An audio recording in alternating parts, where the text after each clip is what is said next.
اعوذ باللہ من الشیطان الرجیم، بسم اللہ الرحمن الرحیم۔ خواتین حضرات، نالج فیکٹری میں خوش آمدید۔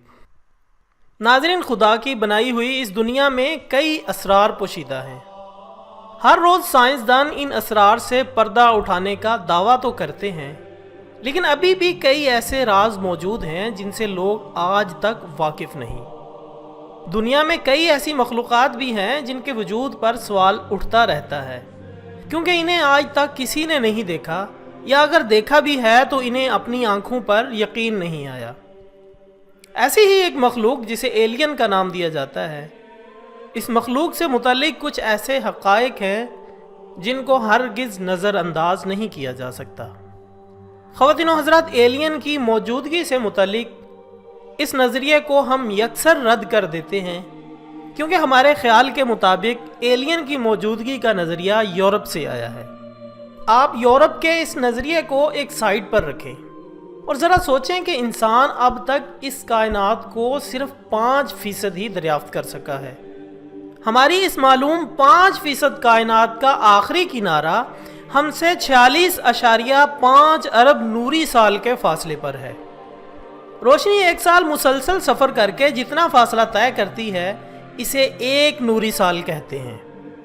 اب آپ خود ہی اندازہ لگا لیں کہ 46.5 ارب نوری سال قطر کی معلوم یہ کائنات اگر اصل کائنات کا صرف 5% ہے تو پوری کائنات کی وسعت کیا ہوگی؟ تو کیا یہ ساری کائنات ویران ہے، بے آباد ہے اور بے مقصد ہے؟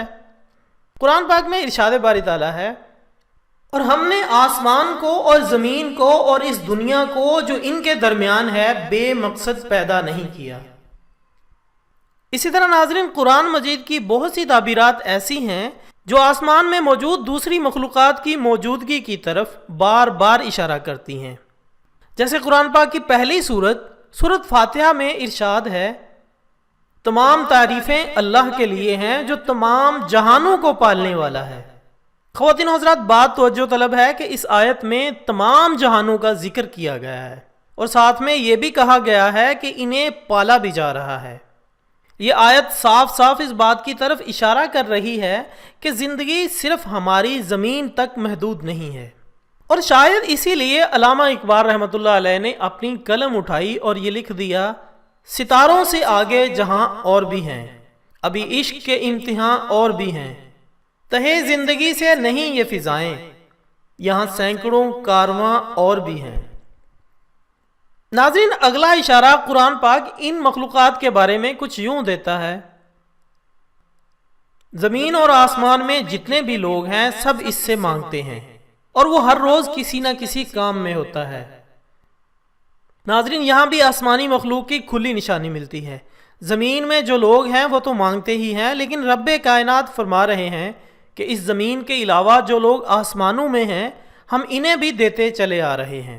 اسی طرح سورۃ نحل میں ارشاد ہے، اور وہ ایسی مخلوقات کو پیدا فرماتا جا رہا ہے جسے تم نہیں جانتے۔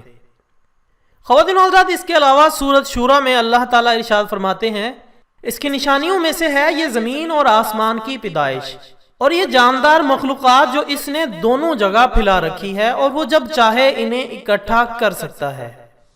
ان آیات میں یہ بات واضح بیان کی گئی ہے کہ زمین کی طرح اس کائنات میں اور بھی بے شمار جگہیں ایسی ہیں جہاں زندہ مخلوقات موجود ہیں۔ ہم یہ نہیں جانتے کہ وہ مخلوقات کس طرح کی ہیں، لیکن ان کا ہونا ایک یقینی امر ہے۔ ناظرین، یہ ایک الگ بحث ہے کہ یہ خلائی مخلوق ہمیں کس روپ میں اور کیسے دکھائی دے گی، یہ کس مادے سے بنی ہوگی اور کس قسم کے ماحول میں زندہ رہتی ہے۔ کچھ لوگ کہتے ہیں کہ زمین اور آسمان کے درمیان تو پرندے بھی اڑتے ہوئے نظر آتے ہیں، تو ہو سکتا ہے اس آیت میں اللہ تعالیٰ نے زمین اور آسمان کے درمیان پھیلی ہوئی جن مخلوقات کا ذکر کیا ہے وہ یہی پرندے ہوں۔ لیکن ناظرین، ذرا غور کرنے والی بات ہے کہ اللہ نے قرآن میں مخلوقات کا ذکر علیحدہ کیا ہے اور پرندوں کا ذکر علیحدہ کیا ہے۔ مثلا سورۃ نور کی آیت 41 اٹھا کر دیکھ لیں۔ اللہ تعالیٰ فرماتے ہیں، کیا تم دیکھتے نہیں ہو کہ اللہ کی تسبیح کر رہے ہیں وہ سب جو آسمانوں اور زمین میں ہیں، اور وہ پرندے جو پر پھیلا کر اڑ رہے ہیں۔ नाज़रीन, एक और बात भी कही जाती है कि आसमानों में तो फरिश्ते भी रहते हैं, तो हो सकता है इन आयत से मुराद फरिश्ते हों।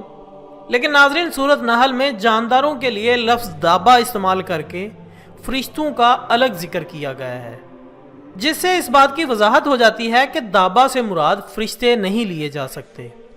मसलन सूरत नहल की आयत 49 में अल्लाह ताला फरमाते हैं, ज़मीन और आसमानों में जिस कदर मखलूक़ात हैं और जितने मलाइक हैं, सब अल्लाह के आगे सर बसजूद होते हैं, वो हरगिज़ सरकशी नहीं करता।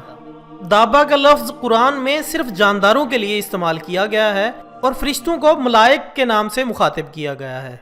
इंसानों, फरिश्तों और दीगर मखलूक़ात के अलावा अगर किसी मखलूक का जिक्र किया गया है तो वो जिन हैं, मगर इनका मादा तख्लीक आग बताया गया है, इसलिए इन्हें लफ्ज़ दाबा के मानी में इस्तेमाल नहीं किया जा सकता। अब सवाल ये है, क्या ये मखलूक इंसान जैसी ज़हीन और बाशऊर है? सूरत नमल आयत 65 में रब कायनात फरमाते हैं, इनसे कहो कि अल्लाह के सिवा आसमानों और ज़मीन में कोई गैब का इल्म नहीं रखता और वो ये भी नहीं जानते कि वो कब उठाए जाएंगे। इसी तरह नाजरीन, सूरत मरियम की आयत 93 ta 95 मुलाहिजा करें, ज़मीन और आसमानों में जो भी हैं सब अल्लाह के हुजूर बंदों की हैसियत से पेश होने वाले हैं, सब पर वो मुहीत है और इसने इनको शुमार कर रखा है, सब क़यामत के रोज़ फर्दन फर्दन हाजिर होंगे। इन आयात में ज़मीन और आसमानों के अंदर मौजूद इन मखलूक़ात का जिक्र है जिन्हें क़यामत के बाद दोबारा ज़िंदा किया जाएगा और जिनसे इनके आमाल का हिसाब लिया जाएगा। अब ये बात निहायत वाज़ेह है कि अगर ज़मीन और आसमानों में पाई जाने वाली किसी मखलूक से इसके आमाल का हिसाब लिया जाएगा तो इस मखलूक का ज़हीन और बाख्तियार होना ज़रूरी है। कुरान पाक की आयात के साथ साथ कुछ ऐसे वाक़यात भी हैं जो ऐसी मखलूक के होने का मुंह बोलता सबूत हैं। मसलन आप वाओ सिग्नल ही को देख लें, जो किसी अनजानी मखलूक ने खला से हमारी ज़मीन को भेजा था। दूसरी दुनिया से मिलने वाले इस पैगाम को हम अपने चैनल पर वजाहत के साथ पहले ही बयान कर चुके हैं। आपको इस वीडियो का लिंक भी डिस्क्रिप्शन से मिल जाएगा। ख़वातीन व हज़रात, आज से 40 साल पहले रैंड कॉरपोरेशन के साइंसदानों की टीम ने अपने फल्कियाती तजर्बात के बारे में एक तफसीली रिपोर्ट शाया की।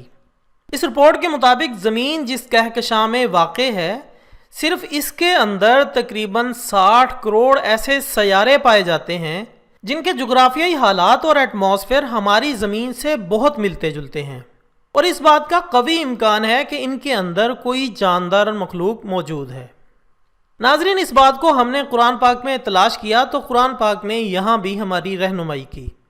सूरत तलाक आयत 12, अल्लाह वो है जिसने 7 आसमान बनाए और इस ज़मीन की किस्म जैसी और ज़मीनें भी, इनके दरमियान हुक्म नाजल होता रहता है। ये बात तुम्हें इसलिए बताई जा रही है ताकि तुम जान लो कि अल्लाह हर चीज़ पर कुदरत रखता है और ये कि अल्लाह का इल्म हर चीज़ पर मुहीत है। हुक्म नाजल होने से मुराद वहाँ ज़िंदगी का उसूल है जिन्हें ज़िंदगी गुजारने के तरीके सिखाए जाते हैं। इस आयत की तफसीर बताते हुए मौलाना सैयद अब्दुल मदूदी फरमाते हैं कि इस आयत का मफहूम ये नहीं कि जितने आसमान बनाए इतनी ही ज़मीनें भी बनाई गई, बल्कि मतलब ये है कि जैसे अल्लाह ने मुतअद्दद आसमान बनाए वैसे ही मुतअद्दद ज़मीनें भी बनाई।